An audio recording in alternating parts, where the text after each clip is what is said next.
One review. Book one on it's all about the books that I've read for the last 40 years. And today I have my special guest. He's a two-time startup founder, venture capitalist, professor, corporate innovation expert, as well as an author and the author of the book, The Entrepreneur's Odyssey, and other than Mr. Andrew Ackerman. Hey, thanks for having me, Daniel. Welcome, Mr. Andrew. I'm Book 101 Review, and can you please introduce more about yourself that I miss?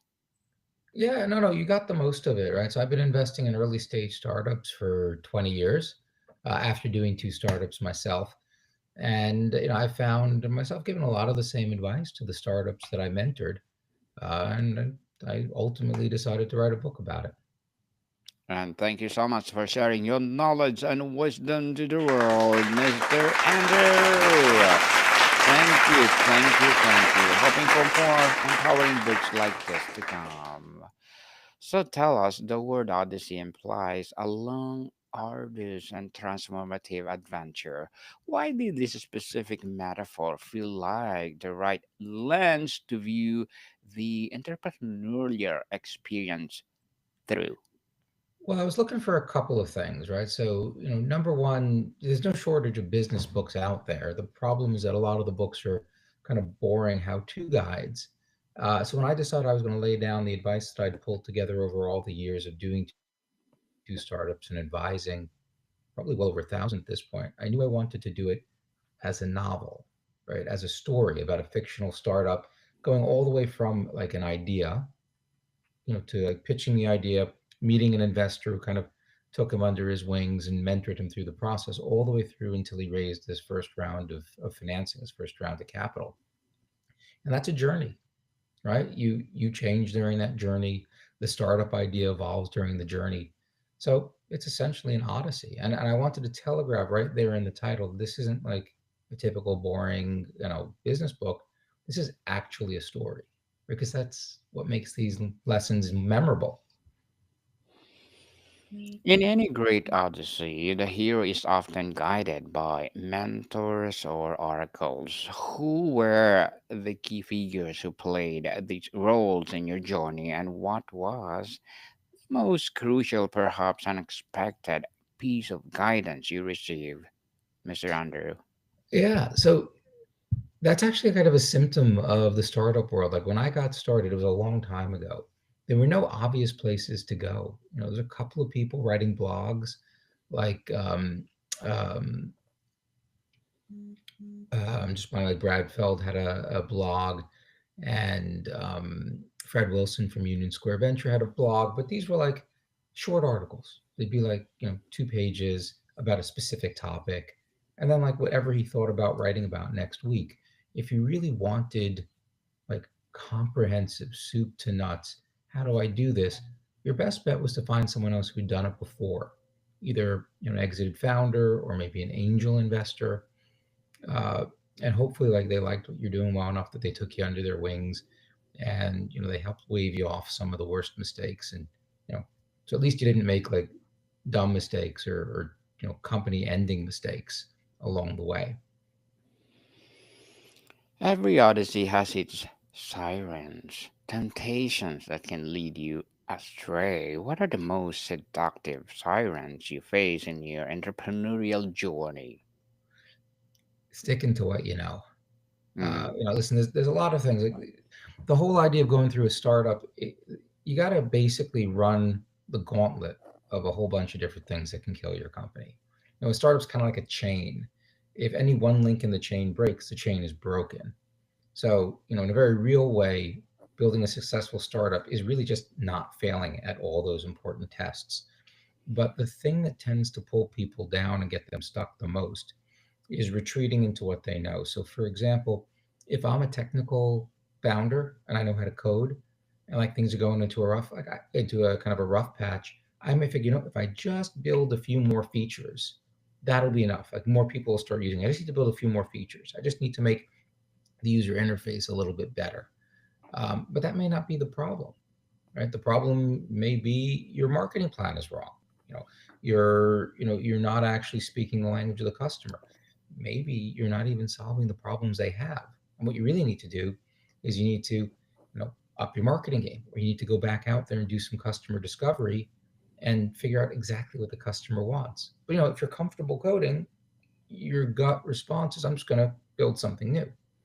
And it happens the other way around. Like, there's some people where they're really great at marketing, it's not working, and they're like, "Boom, I'm just going to keep on playing with different marketing plans," and the problem is the product. It's not featured enough. So I tell startups, you gotta go where the problem is. You can't go where you're comfortable. Yes, go outside your boundaries, people. If the Trojan horse represents a deceptive strategy that leads to victory, what was strategic insight that seemed counterintuitive or risky at the time but allowed you to gain a crucial advantage? So it's interesting. I like the way you're pushing the Odyssey example. In an odd sort of way, it's actually the opposite with a startup. So one of the sayings that I have is that more startups die from suicide than from homicide. It's a lot less likely that someone's gonna, hack your site and pull all your like sensitive information, and that's going to be what kills your startup. Or they're going to get their hands on your pitch deck and figure out all your secrets. What's more likely to kill your company is you just messing it up, right? You just not doing it right. So I think a lot of startup founders, especially the new ones, are like hyper vigilant for Trojan horses, not the virus, but the general concept of like someone else trying to take them down. When really, like, it's just not a good use of their time. They need to be focusing on being the best startup they can be. On the inner transformation and mindset, Odyssey changes the traveler forever. How are you as a person fundamentally different at the end of the entrepreneurial journey than you were in the beginning? What part of your old self did you have to leave behind? Yeah, I mean, listen, I'm ruined for real work at this point. I think anyone who's done a startup and had a moderate degree of success, it's fairly addictive, right? So on the one hand, it's not for everybody, right? It's a scary journey, like looking at your checkbook at the end of every month, and it's just going down until Mm-hmm. you figure out like how you can actually sell your product and like, good, finally, we're making some money. That's not for everybody. I mean, that's part of why this is written like a novel and not a how-to guide, because I want people to get the feeling in their gut for what it is day to day to be a founder of a startup. So for me, I had come out of consulting early in my career, so we were kind of suit ties, go in there to Fortune 100 companies, analyze what was maybe not working about their business, come up with recommendations, and help them like fix that. It was very kind of buttoned down. Every last T had to be crossed, every last I had to be dotted, and things move slowly, right? Things move slowly when you're dealing with large companies like that. When I did my first startup, it's just you can move so fast, and in fact, you need to master like that's good enough. Let's do it and move on, rather than let's nail everything down. At some point, you're like, I know this is the right direction to go. I'm just going to start going in that direction. And once you embrace that, if it's the kind of thing that you're temperamentally suited for and that you adjust to, it's very, very hard to contemplate going back into a slow, formal structure type organization where, you got to go do a whole bunch of administrivia that you just don't think the value's there. Mr. Under, the book likely delves into abyss or the dark night of the soul that entrepreneurs face. Can you describe your lowest point and what you discovered about your own resilience that you did not know was there? Yeah, I'm happy to do it. My first startup, there's a point where we had what's called a term sheet. Now, a term sheet means that there's a VC, a venture capital fund, that's willing to give you money. And it was a good term sheet, but my first startup had to do with summer camps. So, we had made into the decision not to take that term sheet right away. We were going to wait until the end of the summer our revenue would be higher, and hopefully we would get slightly better terms, or much better terms. Now, that was 2001. So right after the summer, while we are like still in the process of kind of crunching our numbers and seeing how well we did, 9/11 happens. And our VC fund was actually headquartered in the World Trade Center. Now, fortunately, the person that we knew, he was okay, and life went on, but the firm was basically obliterated, literally and figuratively. So we just now we had no investors, and the economy wasn't as good. It was a lot harder to get investment, so we couldn't get it. We had to go without salary for over a year to really just do everything we could to keep the company going, just to get to the point where we started generating enough money that we could start taking some money out and cashing checks and, I don't know, buying groceries and paying rent. And Mr. Andrew, what was the most powerful myth or misconception about entrepreneurship that you had to unlearn on your journey? And what harsh reality did it replace? Yeah. So the stuff that I had to unlearn isn't the thing that people would have to unlearn today. So when I went in there, like, I had no expectations of what it was going to be like. I knew it was going to be hard work, but I knew it would be something I was more in control of. For me, what I had to unlearn was that habit to try to, like, optimize and standardize things. Like, we had a salesperson who would go out there and, like, every customer would get a slightly different deal. Like, this one was paying 9.95 per user, and this one was paying 9.98. This one was paying $10. And, like, I'm like, Ed, like, why? What's with all the deals? Like, just, can we all just go with like $10 even and be done with it? And it got to be a point of tension, to the point where the CEO had to pull me aside and said, Andrew, you don't get it. At this point in the journey, you just need to say yes. We need the customers so we can learn from them what they need, what works, what doesn't work. We need the customers because we need the money. So don't spend your time trying to streamline and optimize yet. It's okay. Be messy. Do what we got to do. When we have enough money, then you can start dealing with optimizing and standardizing. So that was what I had to unlearn. What I think more people today, the myths that are like jarringly not like the reality, is all the glamorization of the startup journey. Like, you see movies like, the Facebook movie. You see and read stuff about these CEOs who are, like, at this point, in charge of billion-dollar plus companies, unicorns, and it seems like it's like drama and excitement and action. The reality of startup is there's a lot of staring at a computer screen. There's a lot of doing what you need to do just to get it done. Like, we actually, we were so cheap, right, or so careful with the money we had. We built our own desks, and I don't mean we went to IKEA and put them together. I mean, we built them from lumber, because anything we need to do, anything we could do to save money. So I think today the biggest myth is that it's glamorous and it's exciting. And it just isn't. It's cool and fun in its own way, but it's not like the movies. Hmm. Glamorous, as the movie says. Glamorous, and Mr. Andrew Audacious was known for his cunning and resourcefulness. Beyond funding, what does the true resourcefulness mean to an entrepreneur? And can you share a story where you had to be truly ingenious with very little? Yeah. Well, if you remember your Odyssey, it was always the wily Odysseus. It was always like a little bit of a trickster in him. And there is a certain culture of fake it till you make it in the startup world. Mm, yes. There's an old ad like, no one knows that you're a dog on the internet. Um, you know, there's a little bit of that, and it's okay within reason, right? You can, if you go out there and you overstate, how well the company's doing, the investor will find out. It's not like you're going to get that check and all of a sudden they're going to be like, oh, I totally misunderstood. They'll figure it out. So, if you really want to push it, the Odysseus' son Telemachus is a little bit more of a good role model. Like, he was very kind of no drama, like, looked around, took his cues from the people around him.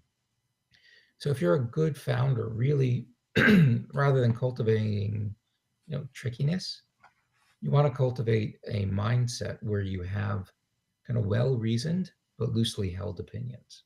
Like you've thought it through. There's a good reason you're doing what you're doing.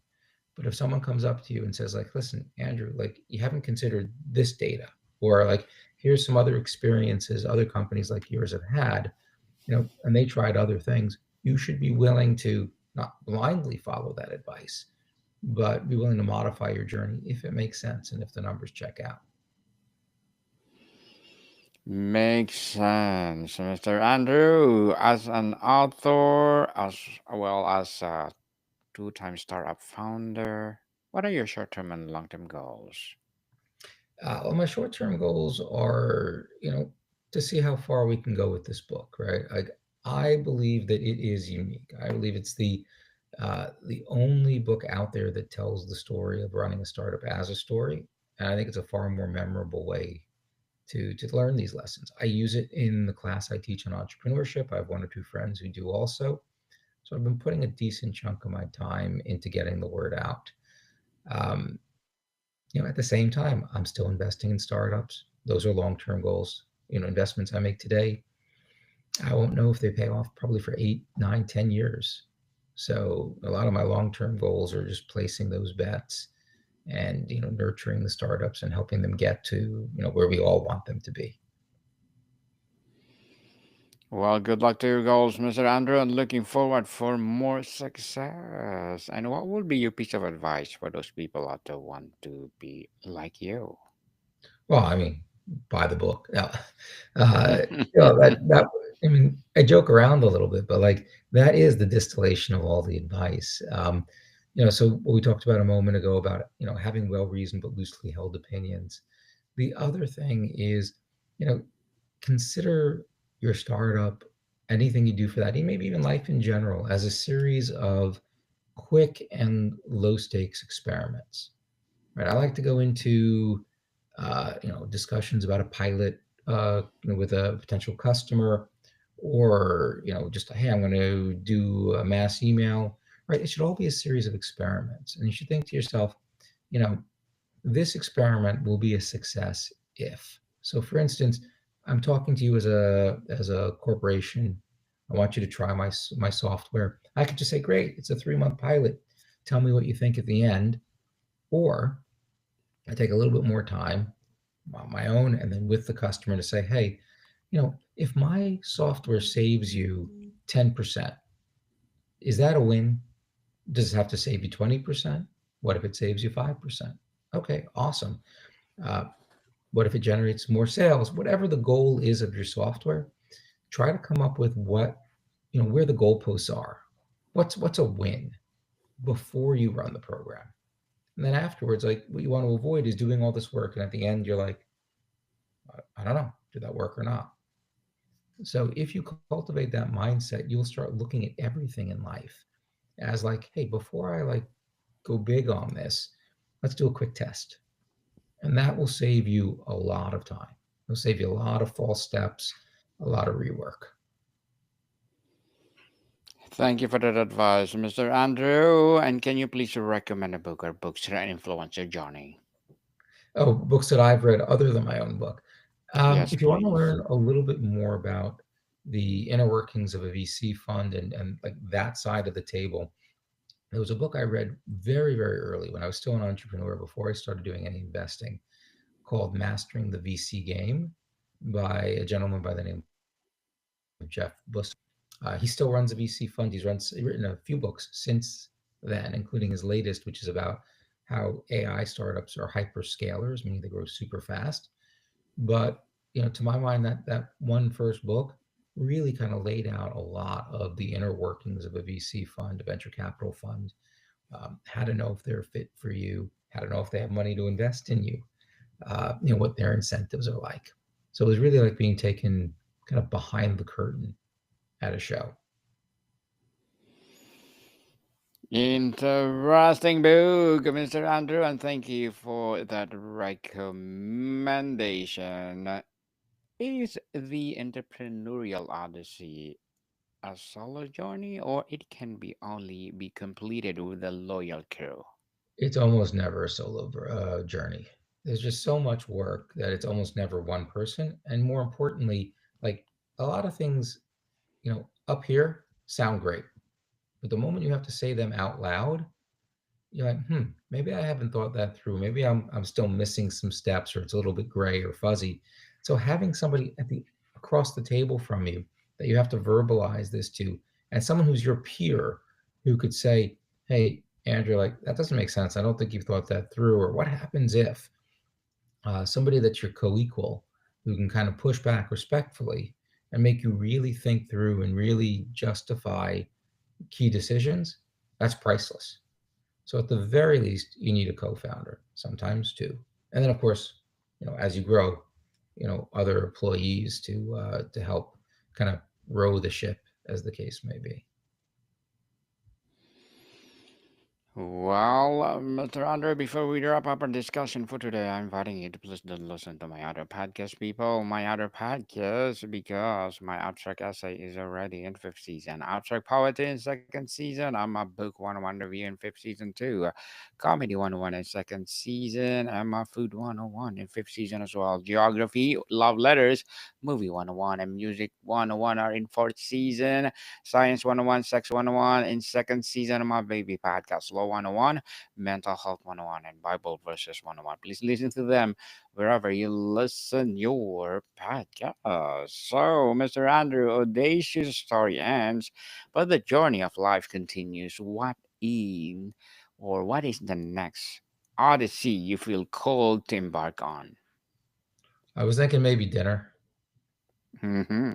Ah, no, for me, yeah, definitely dinner is that time of day. But I've actually started to think more about what happens to the startups after I invest. So as a startup gets more mature and they start to grow, um, they have kind of different types of problems, or actually different types of opportunity.